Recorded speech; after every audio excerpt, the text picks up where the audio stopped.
समाजशास्त्र की कक्षा में आप लोगों का स्वागत है। जैसा कि पिछले लेक्चर में आप लोगों को जनजातियों में विवाह के प्रकार उसके बारे में जानकारी दी थी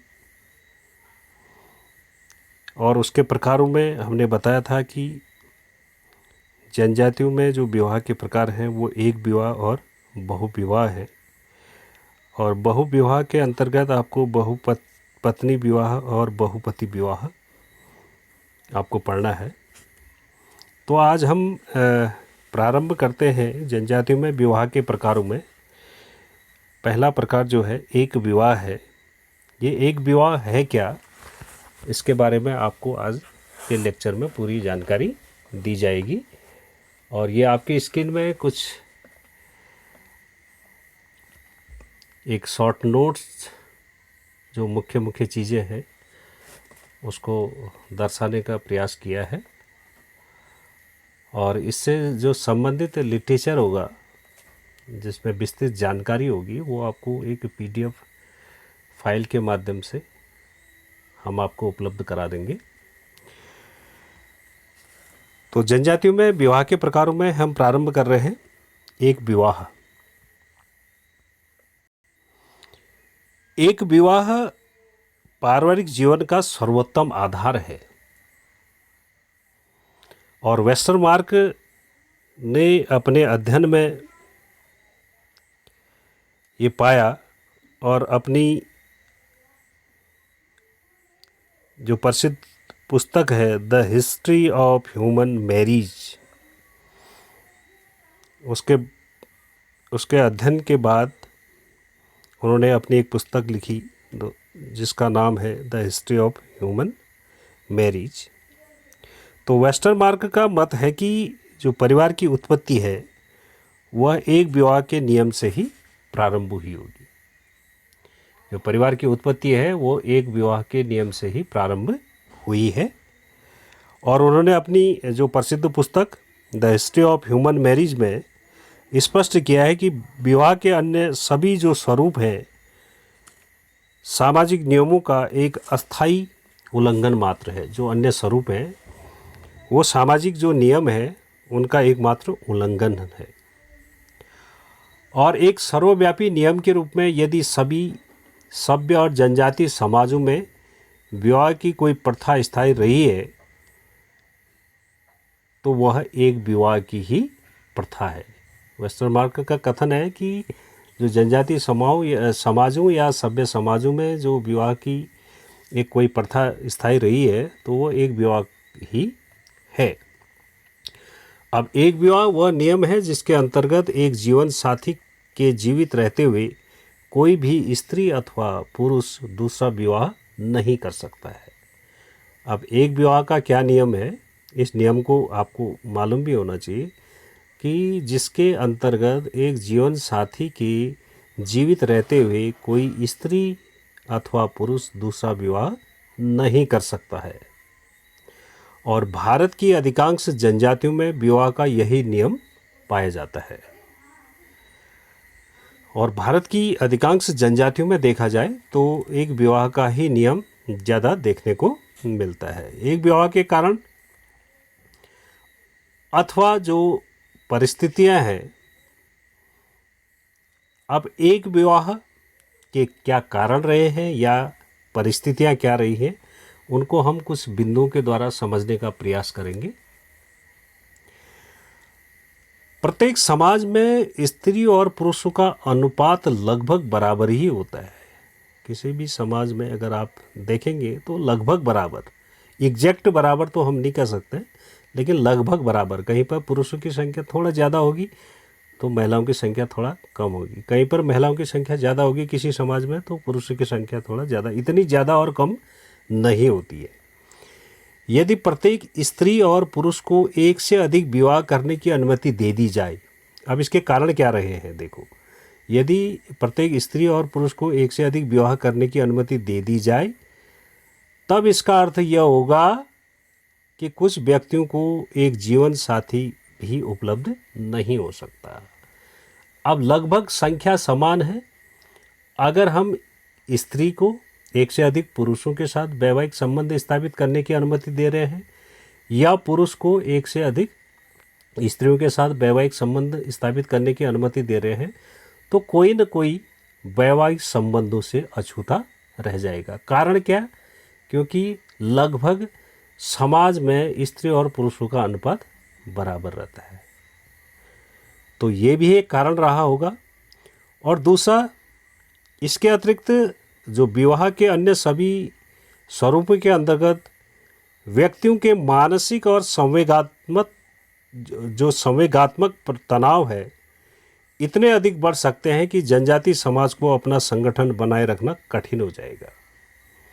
यदि उनको एक से अधिक विवाह की अनुमति दे दी जाती है, जो अन्य स्वरूप है, एक बहुपत्नी विवाह या बहुपति विवाह, तो उससे जो जनजातीय समाज है उनके व्यक्तियों के मानसिक और संवेगात्मक तनाव ज़्यादा बढ़ने की संभावना है, और जिससे उनको उस समाज को संगठित रखना कठिन हो जाएगा। ये भी एक कारण रहा है। और कुछ जनजातियों में कन्या मूल्य का आधिक्य होने के कारण भी एक विवाह का प्रचलन पाया जाता है।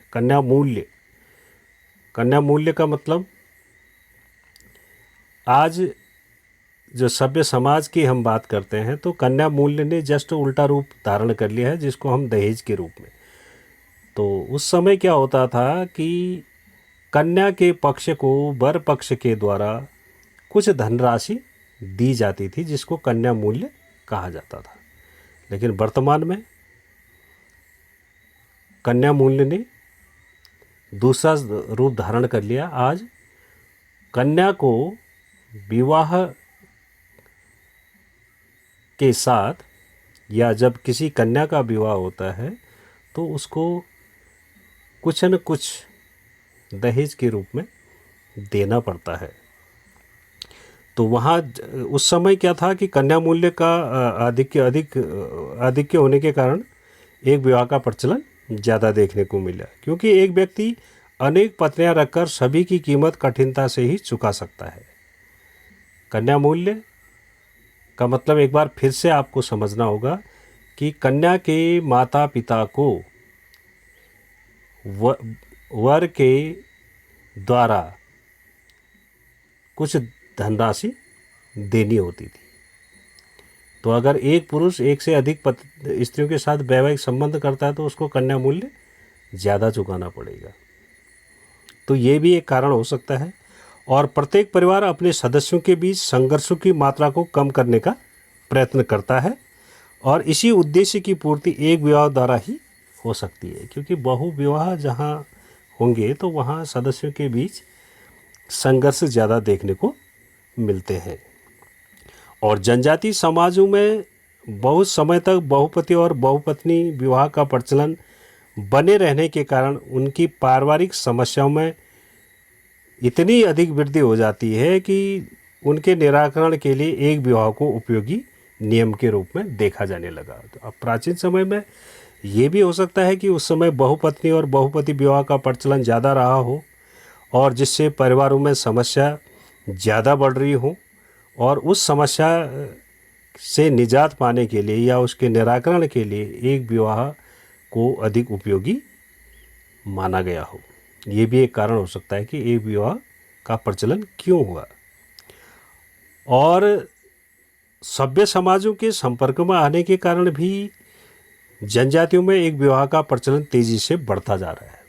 ये बहुत महत्वपूर्ण बात है, क्योंकि जिस प्रकार से जनजातीय विकास कार्यक्रम चल रहे हैं, उनका सामाजिक संपर्क बढ़ रहा है, वो सभ्य समाजों के संपर्क में आ रहे हैं, उनमें गतिशीलता बढ़ रही है, तो उसके फलस्वरूप जनजातीय समाजों में भी कहीं न कहीं एक विवाह का प्रचलन तेज़ी से बढ़ रहा है। ये भी एक कारण हो सकता है।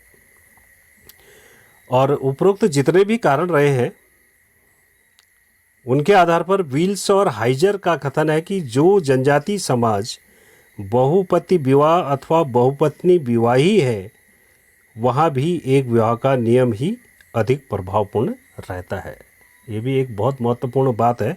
विल्स और हाइजर ने अध्ययन के बाद ये पाया कि जो जनजाति समाज है, जिन जनजाति समाजों में बहुपति विवाह और बहुपत्नी विवाह का प्रचलन ज़्यादा रहा है, वहाँ भी एक विवाह के नियम को अधिक प्रभावपूर्ण देखा गया है, क्योंकि उनके समाज के जो अधिकांश व्यक्ति हैं उनकी क्षमता अथवा साधनों की मात्रा इतनी नहीं होती है कि वो एक दूसरे से अधिक जीवन साथी का भार उठा सकें। अब ये एक विवाह क्या है और एक विवाह के क्या कारण होंगे, क्या कारण रहे होंगे, तो इसके बारे में आपको जानकारी दी। इसके बाद इसके कुछ लाभ और कुछ हानियों को बताने के बाद आज का लेक्चर यहीं पर समाप्त करेंगे। तो इसके सबसे पहले हम लाभ की बात करते हैं। तो विवाह के जो स्वरूप हैं, विवाह सबसे अधिक न्यायपूर्ण ही नहीं बल्कि इसमें एक स्त्री और पुरुष के पारस्परिक अधिकार भी सबसे अधिक सुरक्षित रहते हैं। एक विवाह से बनने वाले परिवार अधिक स्थायी होते हैं, क्योंकि उनमें संघर्ष होने की संभावना बहुत कम रह जाती है। अगर बहु विवाह होंगे तो वहाँ संघर्ष ज़्यादा देखने को मिलेंगे और वो लंबे समय तक नहीं रुक सकते हैं, अर्थात उनमें स्थायीकरण की जो एक संभावना है वो बहुत कम हो जाती है। और ऐसे परिवारों में बच्चों की देखरेख, शिक्षा और अनुशासन का भी सबसे अच्छा प्रबंध संभव हो पाता है। अब बच्चों की देखरेख का तो यहाँ पर बहुत ज़्यादा हम नहीं कह सकते हैं, लेकिन उनकी शिक्षा है, उनमें जो अनुशासन है, उनका प्रबंध हो सकता है। लेकिन जो उनकी देखरेख है, तो वर्तमान में अगर आप देखेंगे तो एक विवाही में बच्चों पर अगर पति पत्नी दोनों घर से बाहर जॉब में जा रहे हों तो वहाँ पर बच्चों की देखरेख के लिए किसी बाहरी व्यक्ति को रखना पड़ता है।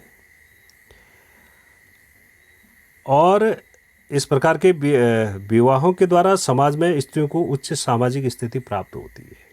अगर एक विवाह है तो उसमें स्त्रियों को उच्च सामाजिक स्थिति प्राप्ति होती है। ऐसा इसलिए भी है कि विवाह से संबंधित दोनों पक्षों को एक दूसरे को समझने का काफ़ी अवसर मिल जाता है। और जो एक विवाह है उससे मानसिक स्थिरता को बढ़ाने में महत्वपूर्ण योगदान मिलता है। और इसका कारण यह है कि एक विवाह से ही जीवन स्तर में सुधार हो पाता है और व्यक्ति अपने साधनों और आवश्यकताओं के बीच संतुलन स्थापित कर पाता है। तो अगर बहुविवाह होगा तो वहाँ पर परिवार में संघर्ष की स्थिति ज़्यादा रहेगी, तनाव ज़्यादा रहेगा। तो एक विवाह के कुछ मेरिट्स, लाभ ये थे। अब हानियों की बात हम करते हैं। यद्यपि एक विवाह अनेक गुणों से युक्त है, लेकिन कुछ विचारकों का कहना है कि एक विवाह के कारण समाज में अनैतिकता संबंधी दोष उत्पन्न हुए हैं। अब वो विचारकों ने कुछ अध्ययन किया होगा, उस अध्ययन में ये पाया होगा। तो इसका कारण यह है कि व्यक्ति को अपना जीवन कठोर संयम में बिताना कठिन महसूस होता है और इसके परिणाम स्वरूप जो समाज में है यौनिक अपराधों में वृद्धि होने लगती है। और यह भी कहा जा सकता है कि एक विवाह एकाधिकारी व्यवस्था के समान है और इसमें स्त्रियों का शोषण होने की संभावना अधिक होती है। लेकिन वास्तविकता यह है कि एक विवाह की यह आलोचना उचित नहीं है और यह प्रमाणित भी हो चुका है कि विवाह की सभी पद्धतियों में केवल एक विवाह ही ऐसी पद्धति है जिससे वैयक्तिक और सामाजिक जीवन अधिक संगठित बन जाता है। अब इसकी जो डिमेरिट्स हैं, कुछ विद्वानों ने अपने अध्ययनों में ये पाया कि इससे भी इस एक विवाह की भी हानियां हैं, यानी कि उसके भी दोष हैं। लेकिन वास्तविकता अगर देखी जाए तो समाज में आज एक विवाह का प्रचलन प्रत्येक समाज में, आप जनजाति समाज की बात करें या सभ्य समाज की बात करें, तो एक विवाह का प्रचलन ज़्यादा बढ़ा हुआ है। तो इस प्रकार से आज का ये लेक्चर हम यहीं पर समाप्त करते हैं। अगले लेक्चर में हम आपको लेकर आएंगे बहुपत्नी विवाह, जिसके बारे में आप लोगों को पहले भी जानकारी दी गई है कि बहुपत्नी विवाह एक समय में एक स्त्री के द्वारा एक से अधिक पुरुषों के साथ वैवाहिक संबंध स्थापित करना, एक पुरुष का एक से अधिक स्त्रियों के साथ वैवाहिक संबंध स्थापित करना बहुपत्नी विवाह कहलाता है। अब बहुपत्नी विवाह क्या है और भारत की किन किन जनजातियों में बहुपत्नी विवाह का प्रचलन देखने को मिलता है और बहुपत्नी विवाह के क्या कारण हैं और बहुपत्नी विवाह के परिणाम, उसके गुण और दोष क्या हैं, इसके बारे में नेक्स्ट लेक्चर में हम आपको जानकारी देंगे। तो आज का लेक्चर हम यहीं पर समाप्त करते हैं और आप घर पर बने रहें। आज का लेक्चर समाप्त करते हैं। Thank you.